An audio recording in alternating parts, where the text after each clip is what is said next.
بسم اللہ الرحمن الرحیم۔ السلام علیکم ویورس۔ یہ دیکھیں، یہ ایک ایسی بوٹی ہے جو دیکھنے میں تو بہت زیادہ خشک، سکڑی ہوئی، سمٹی ہوئی اور مرجھائی ہوئی لگتی ہے، لیکن جیسے ہی اس کو پانی میں بھگویا جاتا ہے، کسی تھوڑے گہرے پانی میں ڈالا جاتا ہے، یہ فوراً تازہ ہو کر پھول جاتی ہے، اس کی ہر ٹہنی کھل جاتی ہے، ایسا لگتا ہے جیسے یہ دوبارہ زندہ ہو گئی ہو، اسی لیے اسے ریزریکشن پلانٹ کہتے ہیں۔ یہ بوٹی صدیوں سے عرب، افریقہ، ایشیا اور بر صغیر میں بہت سی بیماریوں کے لیے اور زچگی کے معاملے میں بہت زیادہ استعمال کی جاتی رہی ہے۔ زچگی کے آخری ایام میں خاتون کو اس کا پانی پلاتے ہیں۔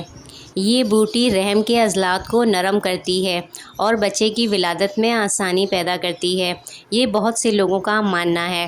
بہت سے علاقوں میں جب خاتون کو ڈیلیوری کے درد اسٹارٹ ہونا شروع ہو جائیں تو اس کا قہوہ بھی بنا کر پلاتے ہیں، اور بہت سے لوگ عین ولادت کے وقت اس بوٹی کو کسی برتن میں پانی بھر کر اس کو بھگو کر چھوڑ دیتے ہیں، اور جب تک بچے کی ولادت نہ ہو اس کو بھیگا رہنے دیتے ہیں۔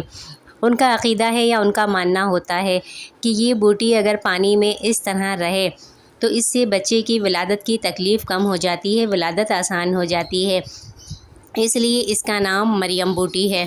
ایام حیض کے مسائل میں بھی اس کو استعمال کرتے ہیں۔ بہت سے علاقوں میں ایام حیض کے دنوں کی بندش کو یا پھر درد کو ختم کرنے کے لیے بھی اس کا پانی خاص طریقوں سے پلایا جاتا ہے۔ اس کو دینے سے ماہواری کا درد کم ہوتا ہے اور ساتھ میں یہ خون کی روانی کو بہتر کرتی ہے۔ بہت سے حکیم اسے مختلف دواؤں میں بھی استعمال کرتے ہیں۔ بہت سے علاقوں میں اسے برکت کے لیے گھروں میں رکھا جاتا ہے۔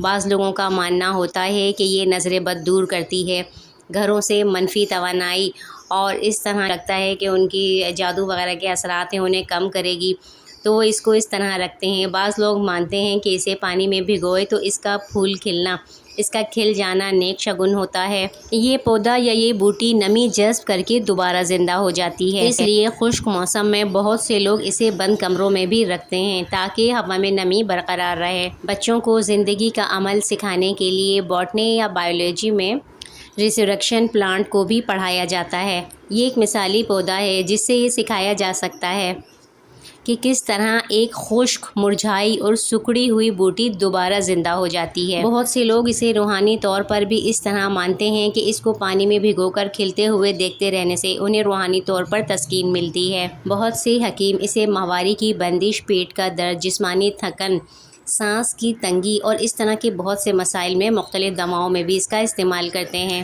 یوں سمجھیں کہ مریم بوٹی صرف ولادت کے لیے ہی نہیں بلکہ روحانی، ذہنی سکون، فضا کی تازگی اور سائنسی سیکھ کے لیے بھی استعمال ہو رہی ہے۔